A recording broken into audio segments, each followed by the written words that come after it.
2.9 Recortadores.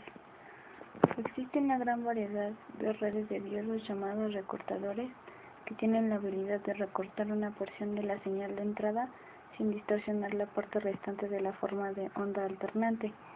El rectificador de media onda de la sección 2.7 es un ejemplo de la forma más simple de recortador de diodo, una resistencia y un diodo. Dependiendo de la orientación del diodo, la región positiva o negativa de la señal de entrada es recortada. Existen dos categorías generales de recortadores, en serie y en paralelo. La configuración en serie se define como una donde el diodo está en serie con la carga, mientras que la variedad en paralelo tiene el diodo en una rama paralela a la carga. Recortadores en serie. La respuesta de las configuraciones en serie de la figura 2.69a ante una variedad de formas de onda alternantes la proporciona la figura 2.69b.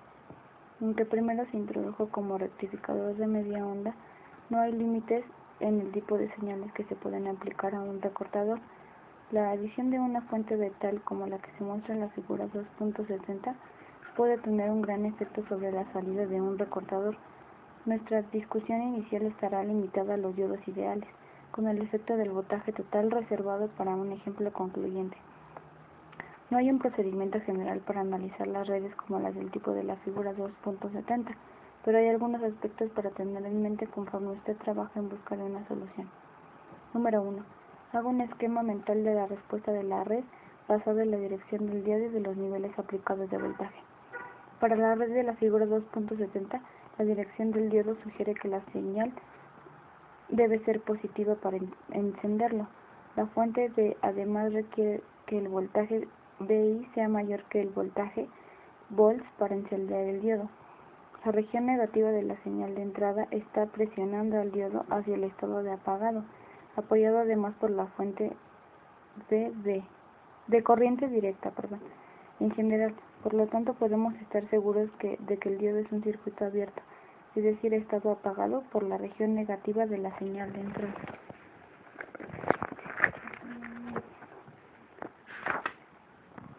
Número 2. Determine el voltaje aplicando voltaje de transición que causará un cambio en el estado del diodo. Para el diodo ideal, la transición entre los estados ocurrirá en el punto sobre las características donde el voltaje directo es igual a 0 volts y la intensidad directa es igual a 0 amperes.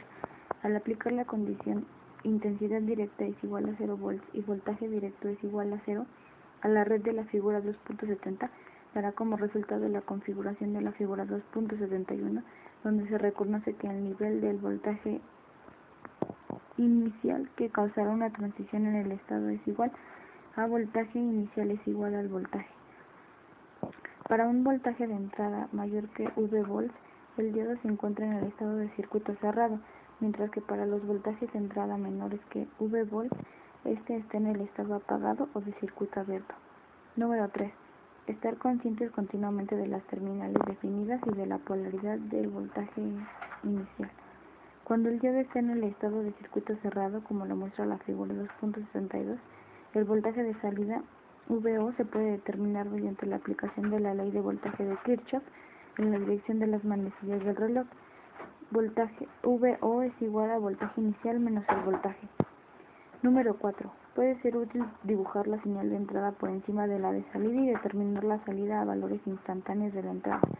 Es entonces posible que el voltaje de salida pueda dibujarse con base a los puntos dados de datos resultantes de VO como se muestra en la figura 2.73.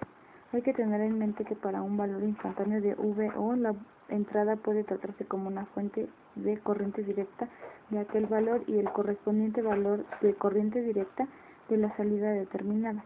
Por ejemplo, el voltaje inicial es igual a voltaje a VM, para la red de la figura 2.70, la red a analizar aparece en la figura 2.74.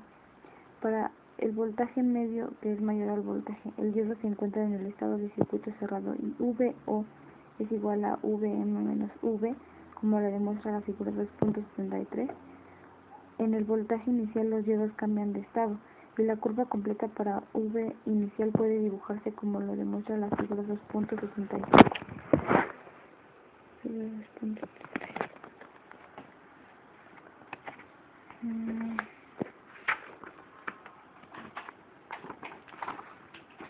Ahora, red en paralelo. La red de la figura 2.84 es la más simple de las configuraciones de diodos en paralelo para la salida de las mismas entradas de la figura 2.69. El análisis de las configuraciones en paralelo es muy similar a las aplicadas a las configuraciones en serie, como lo demuestra el siguiente ejemplo. Respuesta de un recortador en paralelo, figura 2.84. Resumen. Una variedad de recortadores en serie y en paralelo, con salida resultante para la entrada senoidal, se proporciona en la figura 2.93. En particular, observen la respuesta de la última configuración, con su habilidad para recortar una sección positiva y una negativa, como lo determina la magnitud de las fuentes de corriente directa.